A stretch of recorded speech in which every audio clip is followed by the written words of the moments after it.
اسمه أحمد وفي الأرض اسمه محمد وعلى آله وصحبه وبعد. Saya cintai, saya muliakan para alim ulama, para habaib, para kiai, para ajengan, para asatid, para tokoh masyarakat, para aparat pemerintah bil khusus, Sahibul Bait, Kiai Haji Sartaji beserta seluruh keluarga besar dan santri-santri beliau, serta seluruh para kiai-kiai, para ajengan, para santri-santri, serta seluruh para hadirin sekalian yang dimuliakan oleh Allah Subhanahu wa taala. Alhamdulillah, segala puji dan syukur kehadirat Allah yang dimana pada malam hari yang mulia ini Allah Subhanahu wa taala memilih kita sebagai hamba-hamba yang lidahnya basah dalam bersolawat kepada Rasulullah SAW, sebagai lidah-lidah yang basah berzikir kepada Allah, lidah-lidah yang basah bertahlil, bertahmid, bertasbih, bertakbir, bertamjid kepada Allah Subhanahu wa taala.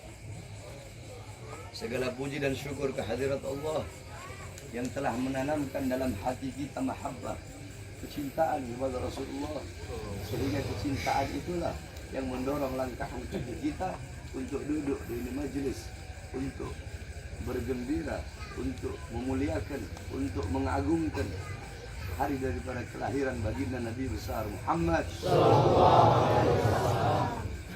Saudara-saudara sekalian yang dimuliakan, di dalam kitab Khawashi Syarwani ala Tuhfatul Muhtaj. Kitab Khawashi Syarwani adalah kitab hasyiah daripada Tuhfatul Muhtaj Al-Imam Ibn Hajar Al-Haytami. Kitab Tuhfatul Muhtaj Al-Imam Ibn Hajar Al-Haytami adalah syarah daripada kitab Minhaj Al-Imam An-Nawawi. Dalam kitab tersebut dijelaskan, inna afdalal layali huwa lailatul maulidis syarif, thumma lailatul qadar, thumma lailatul jum'ah.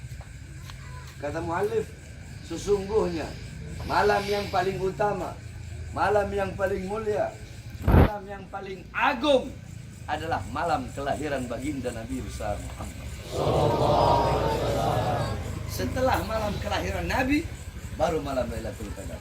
Setelah malam Lailatul Qadar, baru malam Jumat. Pertanyaannya, kenapa malam Maulid, kenapa malam kelahiran Nabi lebih utama, lebih mulia, dan lebih agung daripada Lailatul Qadar? Padahal Lailatul Qadar adalah malam yang lebih utama daripada 1000 bulan. Malam turunnya malaikat, malam turunnya Al-Quran.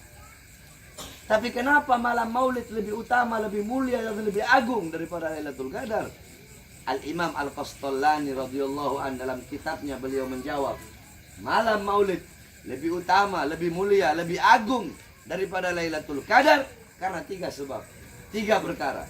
Apa itu? Yang pertama, malam Lailatul Qadar adalah malam adanya malaikat, malam adanya Jibril. Sedangkan malam Maulid adalah malam adanya Nabi Muhammad, yang di mana Nabi Muhammad merupakan makhluk yang paling mulia yang pernah diciptakan oleh Allah Subhanahu wa taala.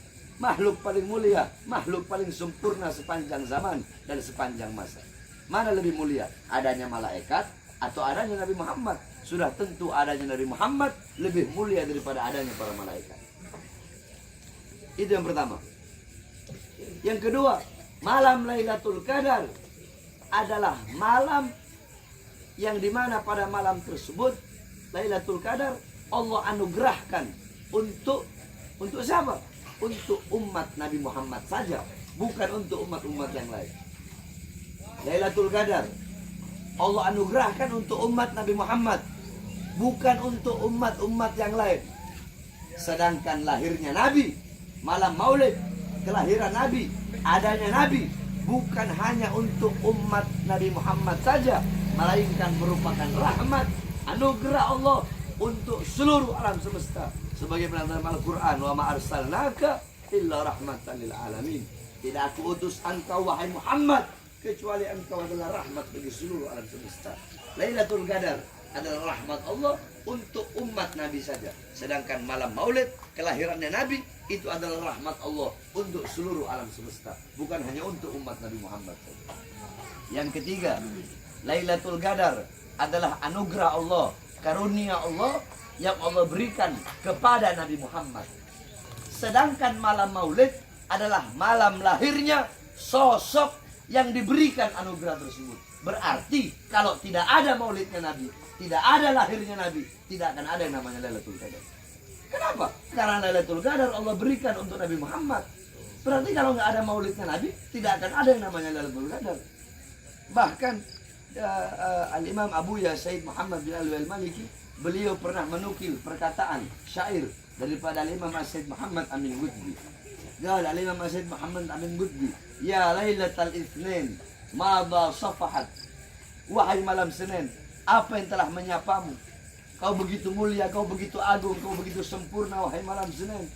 Ternyata kau menjadi mulia, kau menjadi agung, kau menjadi sempurna karena dari mula. Karena mula ada, asal mula ada hari-hari yang mulia dalam Islam. Kalau tidak ada lahirnya Nabi, tidak ada hari kelahiran Nabi, tidak akan ada hari-hari besar dalam Islam. Tidak akan ada Lailatul Qadar, tidak akan ada nuzulul Quran, tidak akan ada Ramadan, tidak akan ada iman, tidak akan ada Islam, tidak akan ada Fathul Makkah, tidak akan ada kemenangan perang Badar, tidak akan ada Idul Fitri, tidak akan ada Idul Adha, tidak akan ada hari-hari yang mulia dalam Islam, tidak akan ada ilmu, amal, takwa, iman, Islam, salat, wara, khauf, ikhlas, zuhud, ibadah, qanaah, Al-Quran. Tidak akan ada itu semua kalau bukan itu semua diawali daripada lahirnya baginda Nabi besar Muhammad SAW. Kita duduk pada malam hari ini bergembira dengan lahirnya Nabi Muhammad. Siapa yang suruh bergembira? Apakah para ajengan yang suruh bergembira? Apakah para habaib yang suruh bergembira dengan lahirnya Nabi? Yang nyuruh bukan para ulama, bukan para wali. Yang nyuruh bukan para tabi'in dan tabi'in. Yang nyuruh bukan tabi'in. Yang nyuruh bukan para sahabat. Yang nyuruh bukan Rasulullah. Tetapi yang nyuruh, yang memerintahkan Allah SWT. Apa dalilnya? Dalam Al-Quran Allah berfirman, Kul bifadlillah wa birahmatih fabidzalika falyafrahu. Katakanlah dengan karunia Allah dan dengan rahmatnya, maka dengan karunia dan rahmat tersebut falyafrahu, hendaklah mereka bergembira. Apa karunia Allah? Apa rahmat Allah? Dalam kitab tafsir Ma'alimut Tanzil Al-Imam Baghawi, dalam kitab tafsir Jami'ul Bayan Al-Imam Ibnu Jarir Al-Tabari, dalam kitab tafsir Madarikut Tanzil Al-Imam An-Nasafi, dalam kitab tafsir Al-Kabir Al-Imam Fakhruddin Ar-Razi, dalam kitab tafsir Ad-Durul Mansur Tafsir bil Ma'thur Al-Imam As-Suyuti, dalam kitab tafsir Ibnu Katsir, dalam kitab tafsir Anwarut Tanzil Al-Imam Baydawi, dalam tafsir Jalalain Al-Imam Jalaluddin Al-Mahalli dan Al-Imam Jalaluddin As-Suyuti, dijelaskan kebanyakan para ulama mengatakan karunia Allah adalah ilmu. Ada yang mengatakan Al-Quran, ada yang mengatakan iman, ada yang mengatakan Islam. Rahmat Allah, ada yang mengatakan Islam, ada yang mengatakan iman, ada yang mengatakan Al-Quran. Tetapi dalam ayat yang lain Allah Subhanahu wa taala berfirman, "Wa ma arsalnaka illa rahmatan lil alamin." Jadi kalau kita mau pakai tafsir bil ma'thur, tafsir bil ma'thur itu adalah metode tafsir. Tafsir kan banyak metodenya. Tafsir bil ra'yi, tafsir bil ma'thur, tafsir bil dirayah. Tafsir bil ma'thur adalah menafsirkan suatu ayat Al-Quran dengan ayat yang lain yang ada dalam Al-Quran. Nah, kalau kita mau tafsirkan wa birahmah dan dengan rahmat Allah, maka berarti kita cari ayat yang lain. Apa itu? Wa ma arsalnaka illa rahmatan lil alamin. Tidak aku utus engkau Muhammad, wahai Muhammad, kecuali engkau rahmat bagi seluruh alam semesta.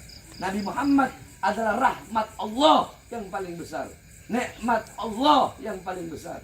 Orang banyak ustadz, kiai, para penceramah berkata, alhamdulillah, segala puji bagi Allah yang telah memberikan kita nikmat yang paling besar, yaitu iman Islam. Silahkan, nggak apa-apa. Tapi bagi Bahar bin Ali bin Smith, nikmat terbesar, karunia terbesar, rahmat terbesar bukan iman, bukan Islam, bukan Al-Quran, tetapi nikmat, karunia, dan rahmat terbesar adalah Nabi Muhammad. Karena kalau bukan karena Nabi Muhammad, tidak akan pernah ada yang namanya iman, Islam, dan Al-Quran. Dengan adanya Nabi Muhammad, falyafrahu, maka bergembiralah. Kita duduk di sini bergembira atas perintah Allah dengan adanya Nabi Muhammad SAW. Makanya kalau ada orang yang berkata, ngapain si Beb, ngapain si Kiai, ngapain si Ajengan bikin-bikin acara maulid, seakan-akan kalau ada orang yang bertanya seperti itu, maka sama seperti dia berkata, sama seperti dia bertanya, untuk apa bergembira dengan lahirnya Nabi Muhammad? Apakah pantas seorang muslim, seorang mukmin, seseorang yang mengaku sebagai umat Nabi, dia bertanya, untuk apa bergembira dengan lahirnya Nabi Muhammad? Satu-satunya makhluk yang tidak gembira dengan lahirnya Nabi hanya satu. Siapa? Iblis. Iblis yang tidak gembira dengan lahirnya Nabi Muhammad. Ketika Nabi Muhammad lahir, iblis teriak sekenceng-kencengnya. Ditanya, kenapa kamu menangis wahai iblis? Musuh terbesarku telah lahir. Memangnya siapa musuh terbesarmu? Musuh terbesarku pertama adalah Muhammad. Terus setelah Muhammad siapa? Kedua, musuh terbesarku adalah keluarga dan anak cucunya Muhammad. Berarti kalau ada orang yang tidak senang, tidak bergembira dengan maulidnya Nabi, berarti siapa? Yang keras siapa? Siapa? Kalau ada orang yang nggak senang sama habaib, yang benci sama habaib, berarti siapa? Siapa? Siapa? Iblis. Ente duduk di sini bersolawat kepada Nabi. Tadi kita baca solawat kan? Jangan ente orang pikir ente baca solawat, ente memuji Nabi, ente memuliakan Nabi, itu Nabi Muhammad yang bertambah mulia. Ente bersolawat, ente memuji Nabi, memuliakan Nabi, Nabi Muhammad tidak bertambah kemuliaannya. Ente tidak bersolawat, tidak memuji, tidak memuliakan, itu juga tidak akan mengurangi kemuliaan Nabi Muhammad. Sebab kemuliaan Nabi, walaupun lautan menjadi tinta, pohon jadi pena, dipakai untuk melukis kemuliaan Nabi, pohon jadi pena, lautan jadi tinta, tidak akan sanggup melukiskan kemuliaan dan kesempurnaan baginda Nabi besar. Ente memuliakan Nabi, bukan Nabi yang bertambah mulia, tapi ente yang menjadi mulia. Ente mengagungkan Nabi, Nabi Muhammad tidak bertambah agung, tapi ente menjadi agung di sisi Allah. Ente memuji Nabi, Nabi Muhammad tidak bertambah terpuji. Ente memuji Nabi, tapi ente yang menjadi terpuji. Ma madahtu Muhammadan bi qasidati walakin muliha qasidati bi Muhammadin. Aku tidak memuji Nabi dengan syairku. Aku tidak memuliakan Nabi dengan syairku. Tetapi syairku yang menjadi terpuji karena telah memuji Nabi Muhammad. Syairku yang menjadi mulia karena telah memuliakan Nabi Muhammad. Ente duduk di sini memuliakan Nabi, ente menjadi mulia dan dimuliakan oleh yang maha mulia, yaitu Allah Subhanahu wa ta'ala. Jadi jangan pernah berpikir kita duduk bikin maulid Nabi bertambah mulia, tidak. Kita duduk memuliakan Nabi, kita yang menjadi mulia dan dimuliakan oleh yang maha mulia, yaitu Allah Subhanahu wa ta'ala.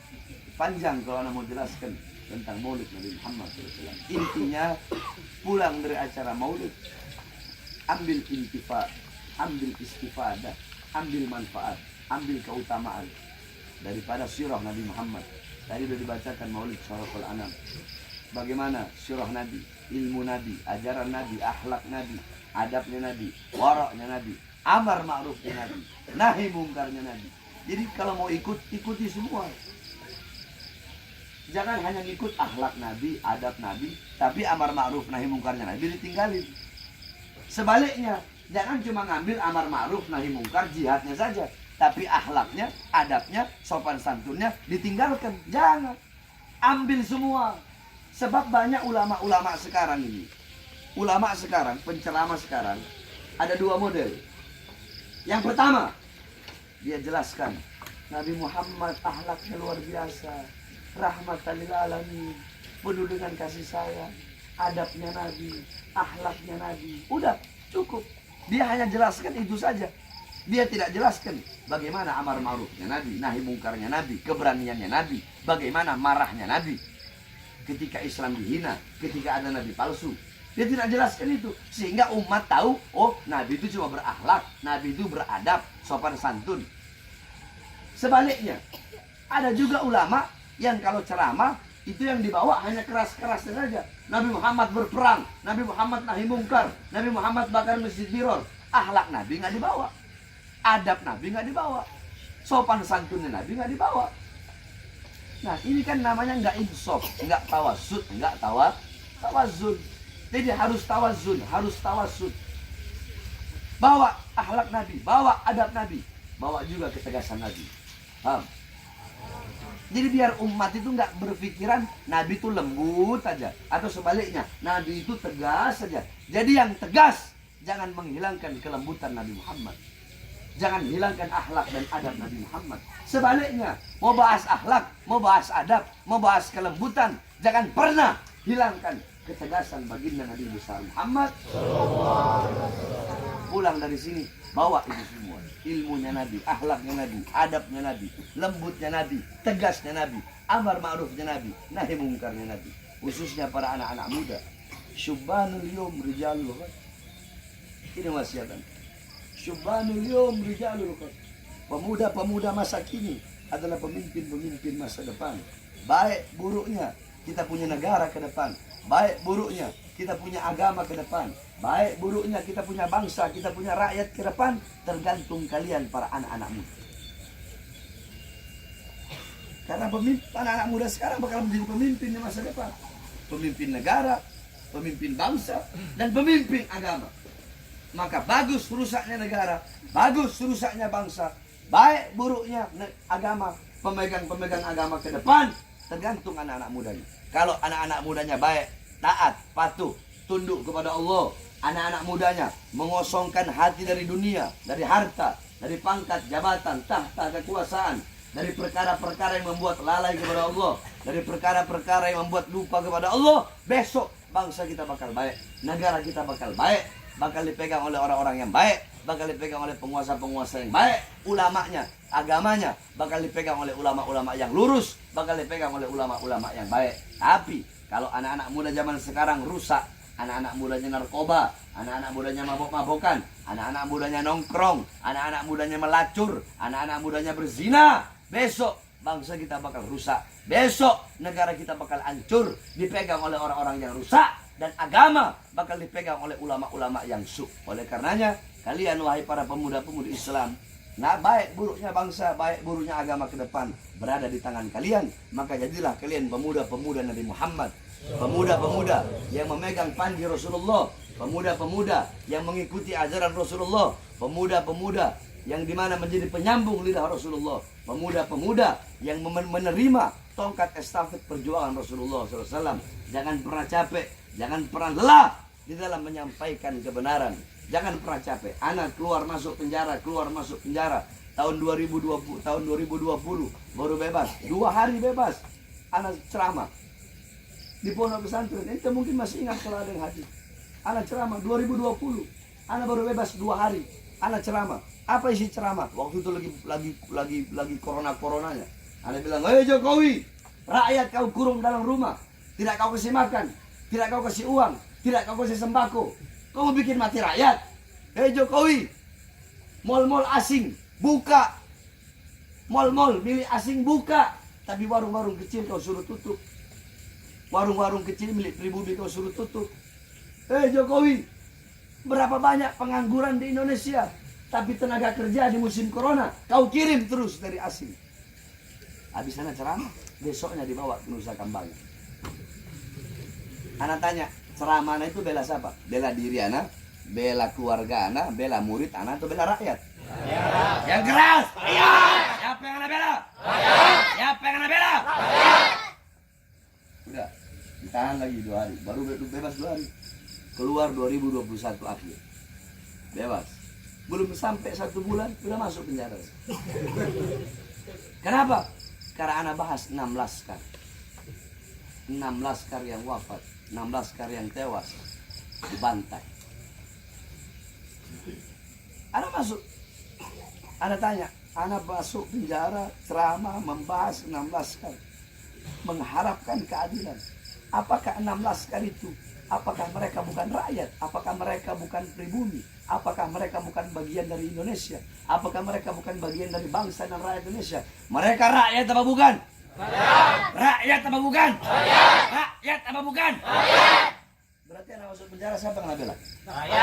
Siapa yang bela? Siapa yang bela? Yang anak sampaikan kebenaran apa bukan?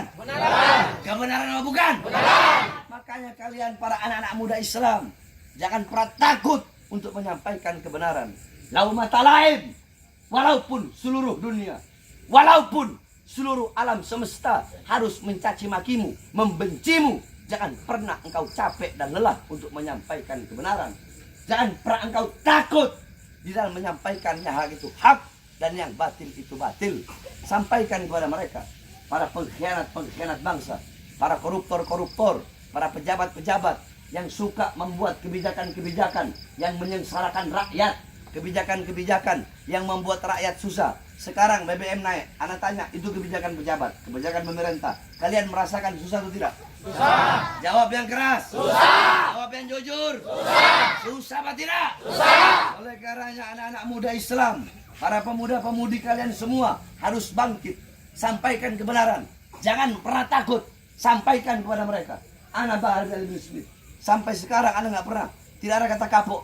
Tidak ada kata capek. Tetap ana sampaikan kebenaran. Tetap ana akan lawan kezaliman, kemungkaran dan ketidakadilan.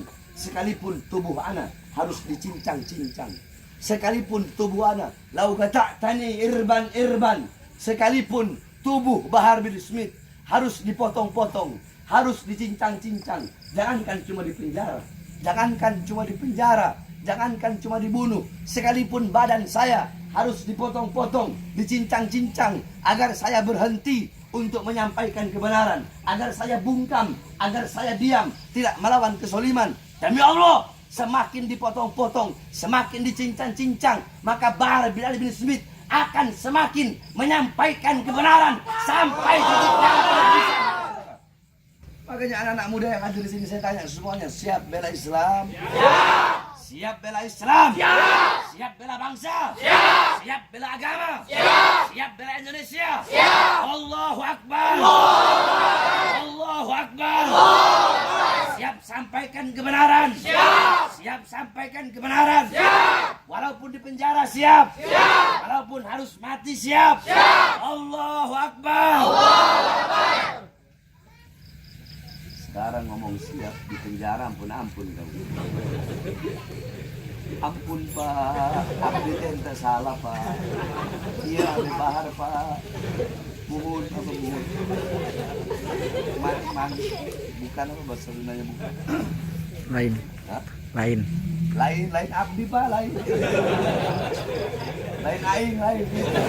Abdi Pak drama. Paham? Sampaikan kebenaran. Ya. Pulang dari sini bawa manfaat. Bawa ilmunya Nabi, amalnya Nabi, amar ma'ruf nahi mungkar, khususnya bawa akhlak, ilmu dan adab baginda Nabi besar Muhammad. Ini saja yang saya sampaikan. Saya masih ada 4 tempat lagi. Ya. Doakan mudah-mudahan sehat. Insya Allah kita ketemu lagi. Insya orang ini di sini.